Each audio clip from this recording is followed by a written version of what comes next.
श्रीमद्भगवद गीता अध्याय 18 श्लोक 21 से। बुद्धिर्भेदं धृतेश्चैव गुणतस्त्रिविधं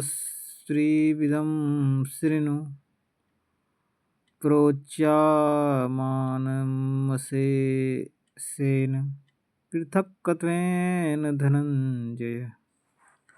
श्री भगवान बोले, हे अर्जुन, तो बुद्धि का और धारण शक्ति का भी गुणों के कारण तीन प्रकार का भेद संपूर्णता से विभाग पूर्वक मेरे से कहा हुआ सुन।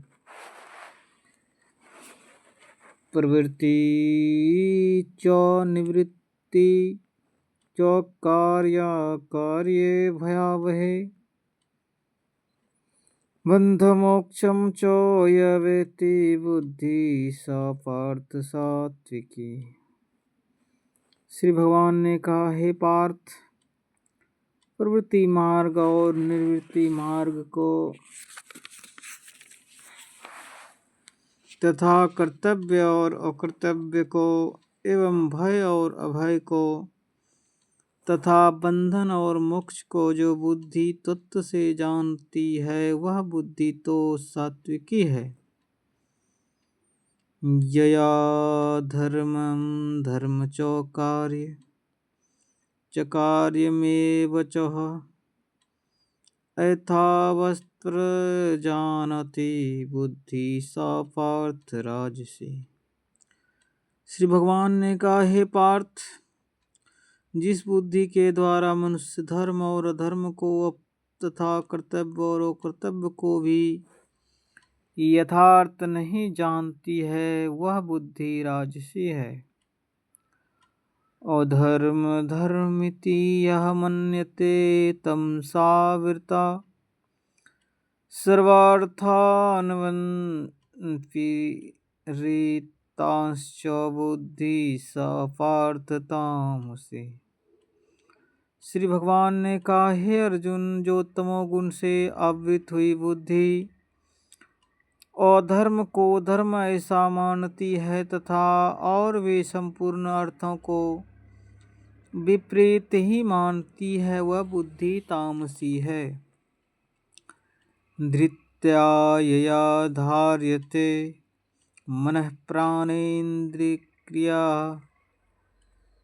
योगेन व्यभिचारिण्या धृति सा पार्थ सात्विकी।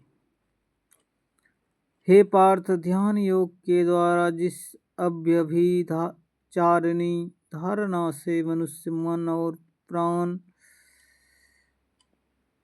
और इंद्रियों की क्रियाओं को धारण करता है वह धारणा को सात्विकी कहते हैं। यया तो धर्म कामार्थान धृत्या धारयन्ते अर्जुन प्रसंगनेन फलाकांक्षी धृति सा पार्थ राजसी। श्री भगवान ने कहा, हे पृथापुत्र अर्जुन, फल की इच्छा वाला मनुष्य अति आसक्ति से जिस धारणा के द्वारा धर्म अर्थ और कर्मों को धारण करता है वह धारणा राजसी है। यया स्वप्नं भयं शोकं विषादं महादमेव च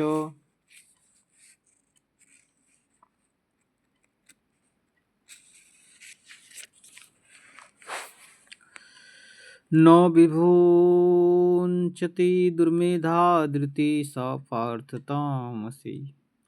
श्री भगवान ने कहा, हे पार्थ, दुष्ट बुद्धि वाला मनुष्य जिस धारणा के द्वारा निंद्रा भय चिंता और दुख को एवं उन्मत्तता को भी छोड़ता है यथार्थ धारण किए रहता है वह धारणा तामसी है।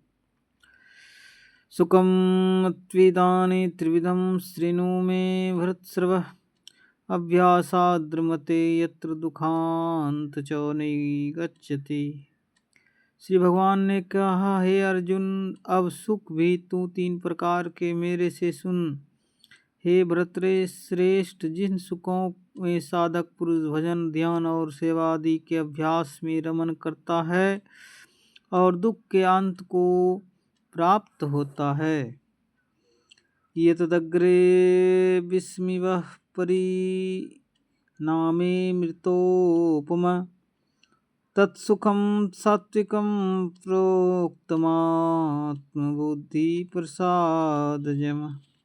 वह सुख प्रथम साधन के आरंभ काल में यद्यपि विष के सदृश भासता है, परंतु परिणाम में अमृत के तुल्य है। इसीलिए जो भगवत विषयक बुद्धि के प्रसाद से उत्पन्न हुआ सुख है, वह सात्विक सुख कहा गया है।